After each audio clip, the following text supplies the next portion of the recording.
the prayer. The prayer. This is 32, chapter 32, verse 33. And then it says that God prays. God is the one who prays. The word here is Yusali. He's the one who prays on you or for you. Yusali is a name, it's a term we use for ritual prayer, Salah. Yeah. We do Salah every 5 times a day, right? But in the Quran, why it use the same term? Why it use the prayer? Why Allah pray? Pray to who? Allah pray to himself, something that is illogical. Yeah? He said, why you use prayer? This one also. 33 verse 55. Here, look at it. You know what's funny? There's another verse. It says something very similar. It says, he's the one who prays for you and the prophets. Something like that. There's a verse like that. Okay. You found it? You found yourself? You look at it and then I always hear it, but I never looked into it because I was literally thinking about this maybe like a few weeks ago. It was just one verse that popped in my head, and I was like, what does that really mean? But I didn't look into it. I think there will be always explanation. I can see always. Only the problem is we whether to accept the explanation or not. That's the issue. Yeah. There's always an explanation. Not you, not me that discover it. A lot of people, a lot of Muslim, a lot of intelligent scholar in the Muslim circle, right? Yeah. A lot of people they have discovered. Okay, what you want to point out that verse, and then this is another one. Also, the Malaikat pray also. The Allah and the angel also prayed upon the Prophet. This is even worse. This is the one I was talking about. Okay, even worse. He prayed upon the Prophet. That means he prayed. The Prophet hear Allah's prayer. He says. So that's what literally. Literally. Literally. I'm not talking about theology. So that's why I need to ask like one of my Quran teachers, like one of the people that teach the Quran, and so most of the ones that I know, they graduated from the top like universities of the Islamic teaching. Of Islam, exactly. Al-Azhar University. Okay. So I do actually want to ask them this, and that's great that you showed me this because. Go ahead. I was literally thinking this a few weeks ago. All right. Go ahead. Thank you for that. Okay.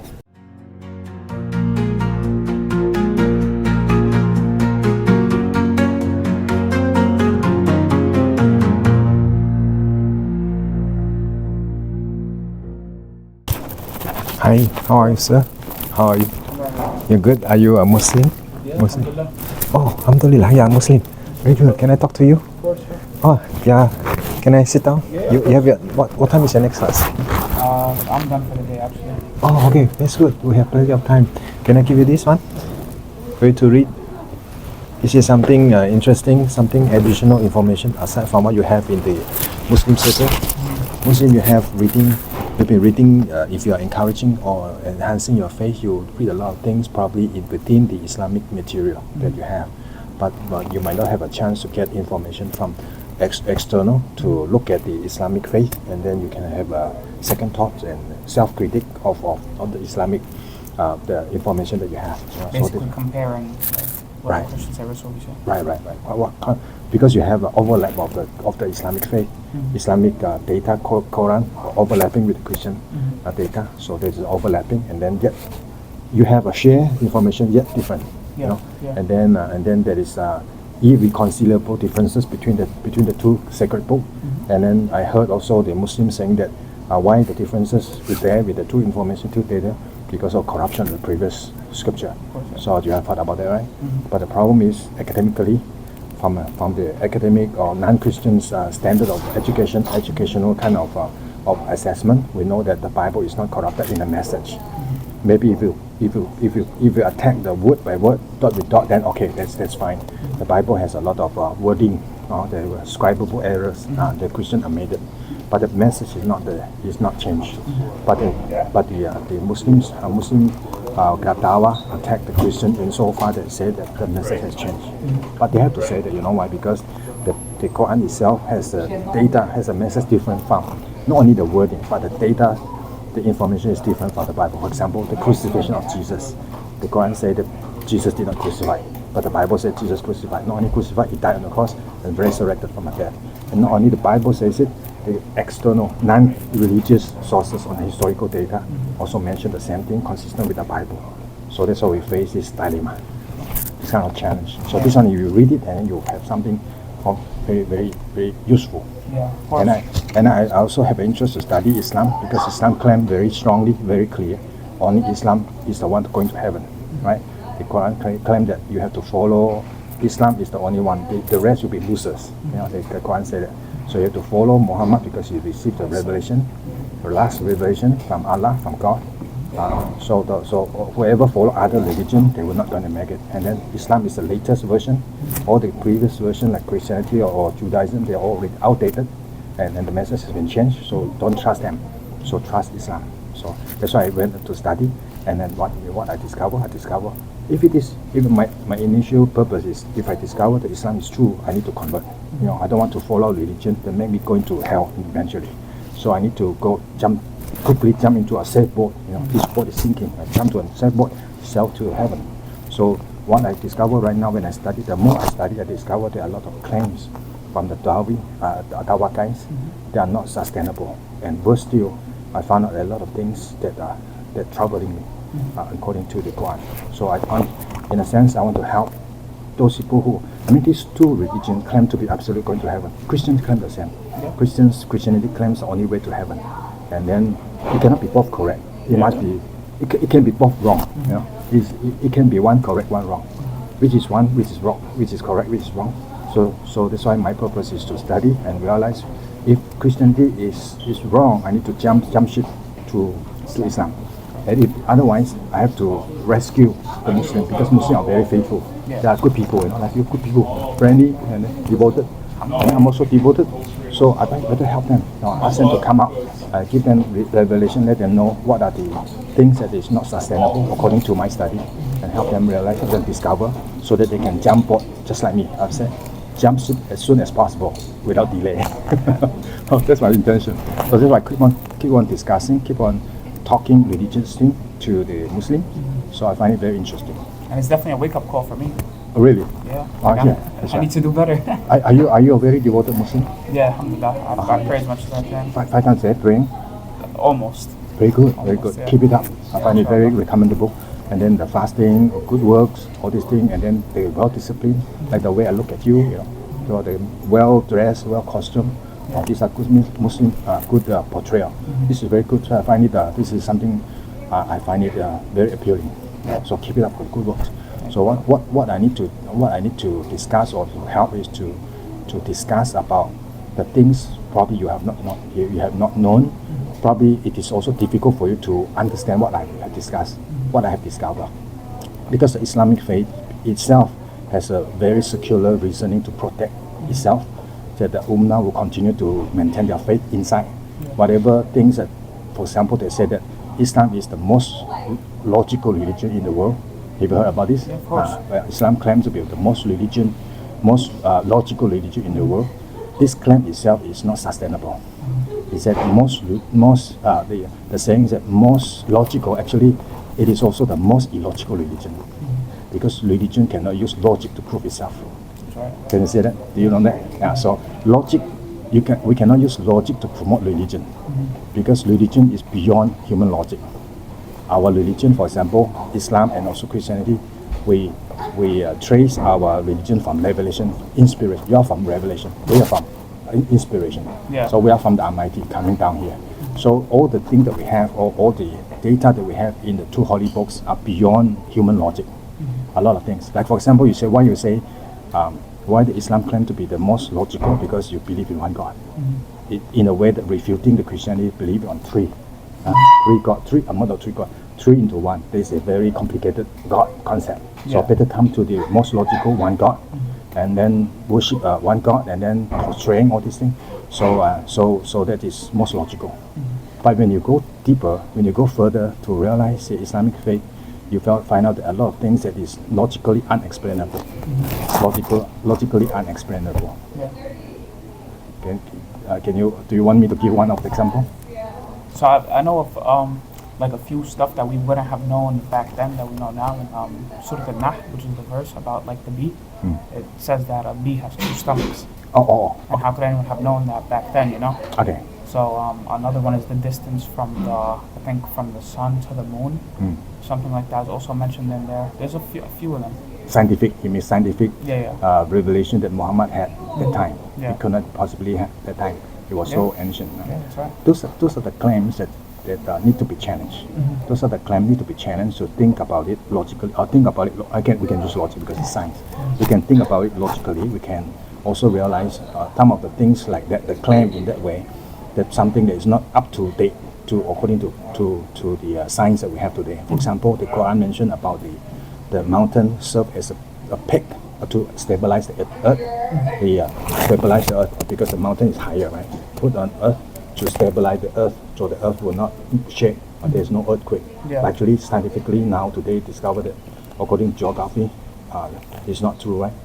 So, but the science in the Quran mentioned about that function of the mountain. The mountain is just an extrusion of the tectonic plate or the volcano or volcano eruption. So there's accumulation on top of the earth. There's a mountain, formulation of mountains. So what the Quran mentioned about the function of mountain is not lining up with what we discovered today. Things like that. So and then you talk about bees have two stomach. Yeah. That one I have not come across. Maybe the hadith mentioned about the wings of the housefly. Houseflies have two wings. One wing is poisonous and one wing is good for healing, and it's also not sustainable. Yeah. Today nobody eat you dare to eat the houseflies.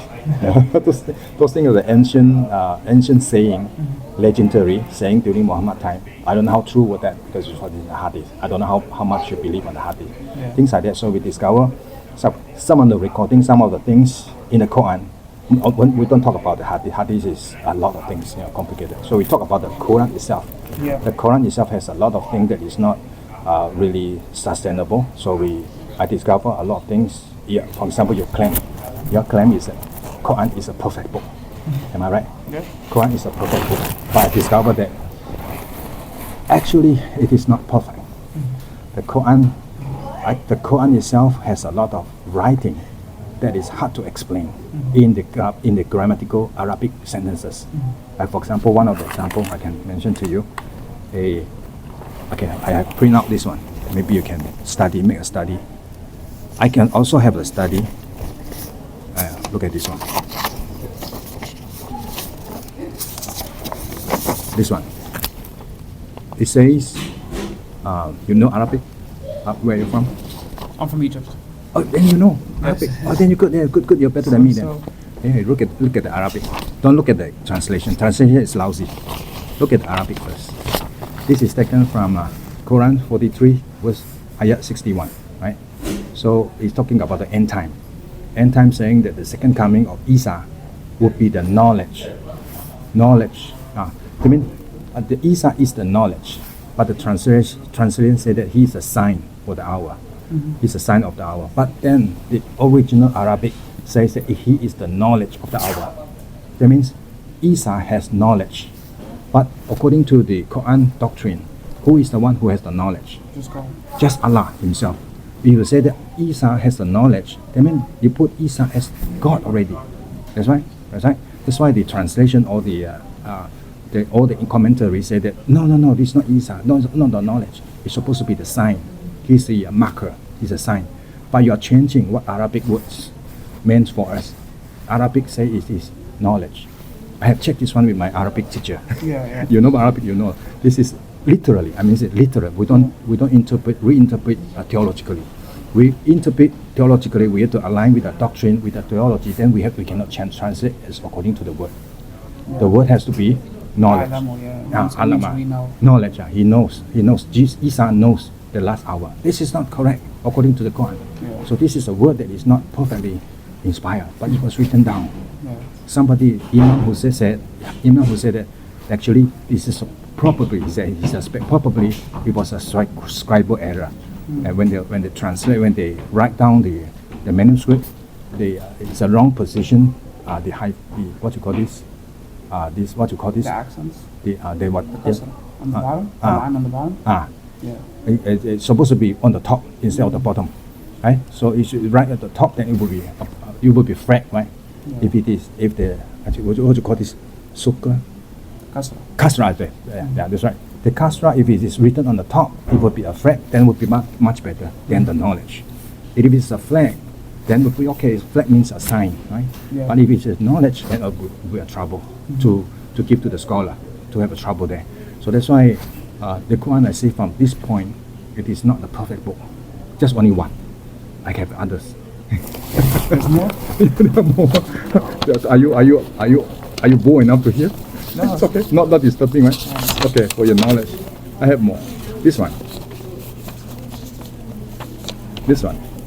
This is chapter 9, verse 31. It says the complaint about the Christians. Christians or the Jews or the religious people surrounding Prophet Muhammad time.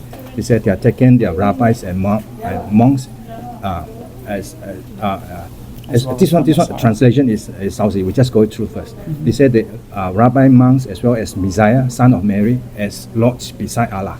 But the original Arabic says to us that it is different than this one. That the translation. It says that the rabbis are the people that take rabbis and monks as Lord besides Allah and the Messiah. Yeah. So Messiah and Allah put together simultaneously. So together. So it is presuming that the Messiah and Allah are just equal in ranking in the sentence, grammatically. Yeah. Right? You are not Arabic more than me. So grammatically it is the same. So this is a problem. So creating problem. So you have to reinterpret it. You have to translate in a way that is not faithful to the original Arabic. So you have to twist it so that it can cause less trouble, insinuate the trouble that the believers might have. So this is why the translation is not faithful to the Arabic text.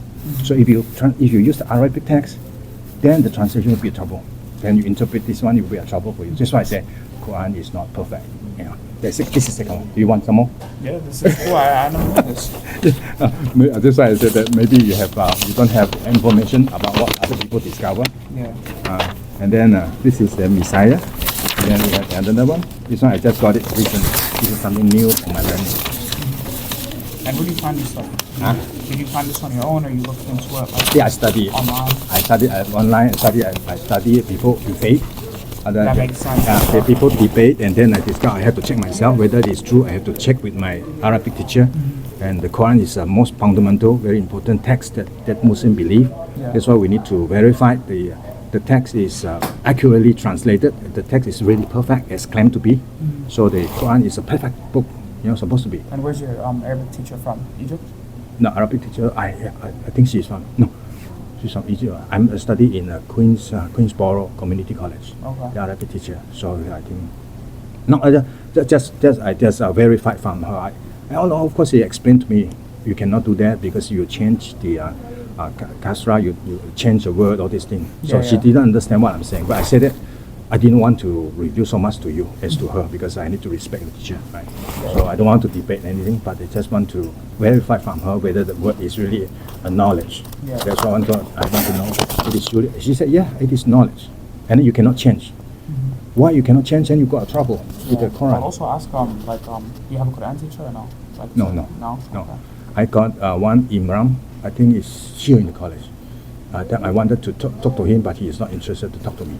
Oh yeah? Yeah, he didn't want to talk to me because he thought maybe he knew that I have some knowledge. Maybe he make him difficult to wrestle over, and that's why he is not interested. He was more interested in his teacher. I mean, his student. A student may be easy to talk with, Yeah. but maybe I'm a trouble person, troubling to him. He did not give a time to me. Maybe, So I can, yeah. but it's okay. Never mind. I'll continue to talk with more people because my purpose is to learn. My purpose is to help. Learn and to help. Yeah. And then this one also, the prayer. The prayer. This is 32, chapter 32, verse 33, and then it says that God prays. God is the one who prays. The word here is Yusali. هو الذي يصلي عليكم. يصلي. He's the one who prays on you or for you. Yusali is a name. It's a term we use for ritual prayer. Salah. Yeah. We do salah every 5 times a day, right? But in the Quran, why it use the same term? Why it use the prayer? Why Allah pray? Pray to who? Allah pray to himself, something that is illogical. Yeah? He said, why you use prayer? This one also. 33 verse 55. You look at it. You know what's funny? There's another verse. It says something very similar. It says, "Huwa alladhi yusalli alaykum wa malaikatuhu," like he's the one who prays for you and the prophets. Something like that. There's a verse like that. Okay. You found it? You found yourself? You look at it and then. I always hear it, but I never looked into it because I was literally thinking about this maybe like a few weeks ago. It was just one verse that popped in my head, and I was like, what does that really mean? But I didn't look into it. I think there will be always explanation. I can see always. Only the problem is we whether to accept the explanation or not. That's the issue. Yeah. There's always an explanation. Not you, not me that discover it. A lot of people, a lot of Muslim, a lot of intelligent scholar in the Muslim circle, right? Yeah. A lot of people they have discovered. Okay, what you want to point out that verse, and then this is another one. Also, the malaikat pray also. The Allah and the angel also prayed upon the prophet. This is even worse. This is the one I was talking about. Okay, even worse. He prayed upon the prophet. That means he prayed. The prophet hear the Allah's prayer. He says. So that's what I mean, literally. Literally. Literally. I'm not talking about theology. So that's why I need to ask like one of my Quran teachers, like one of the people that teach the Quran, and so most of the ones that I know, they graduated from the top like universities of the Islamic of teaching. Islam, exactly. Al-Azhar University. Okay. So I do actually want to ask them this, and that's great that you showed me this because. Go ahead. You know, I was literally thinking this a few weeks ago. All right. Go ahead. Thank you for that. Okay, I think that would be something very important for you because you put your eternity on that faith. That is something they need to sustain you, hold you for your faith. Yeah. Otherwise, you'll be in risk for your future. Yeah, If it's not sustainable, something that they claim to be, but yet you found out that there's a holes in that, then you need to be careful. You need to think twice whether that religion really save you as it's claimed to be. If this foundation is not sustainable, then the whole thing collapses. The whole